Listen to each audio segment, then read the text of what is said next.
ستتم متابعة حكيم زياش بهذا الاتهام؟ هل ستتم مطالبة حكيم زياش بتقديم الأدلة على هذا الاتهام؟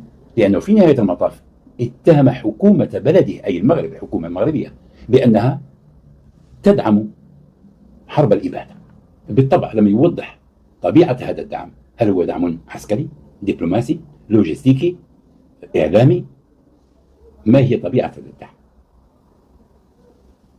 ما هو مؤكد الآن هو أن حكيم زياش لم يعتذر عن هذه التدوينة، ورئيس الجامعة الذي هو عضو في الحكومة على اعتبار أنه وزير منتدب لدى وزير المالية مكلف بالميزانية ومعني، لأن حكيم زياش قال حكومة بلدي ووضع راية المغرب وعلم المغرب.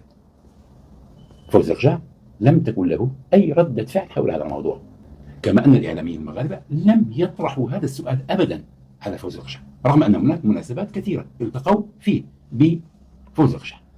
لماذا؟ لماذا هذا السكوت؟ هل تفاديا الإحراج؟ عدم وضع فوزي الرجع في موقع حرج؟ حتى وليد الركراكي حينما كان يسأل في المؤتمرات الصحفية لماذا لم يستدعي حكيم زياش دائما يقول هو الآن غير جاهز، اليوم الذي سيكون فيه جاهز ومتألق سأستدعيه. ولم يجرؤ أحد على طرح السؤال على وليد الركراكي حول موضوع هذه التغريدة، وكأنها لم توجد أبدا. الشيء المؤكد هو أن حذف التغريدة لا يعني أن اللاعب لا يفكر في ذلك وليس له هذا الموقف.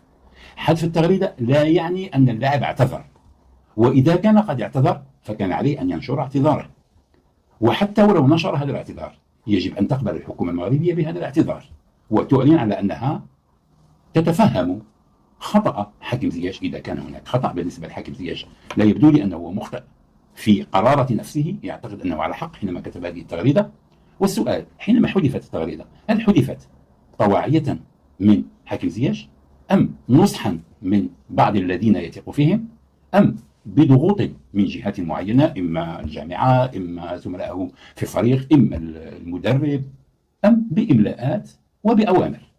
لا نعرف لماذا حذفت، وتوقف الموضوع هكذا وكأن هذا الشيء لم يحدث أبدا، في حين أن حكيم زياش واصل على إنستغرام كثير من تعليقاته وتدويناته مؤيدة لإخواننا في قطاع غزة وفي مقاومتهم لحرب الإبادة ومنددا بحرب الإبادة الإسرائيلية.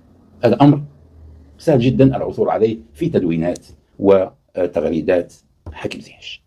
ولكن بالنسبة لنا داخليا أي يمكن أن نسكت على هذا الموضوع ويبقى هكذا معلقا دون أن نعرف منتهاه؟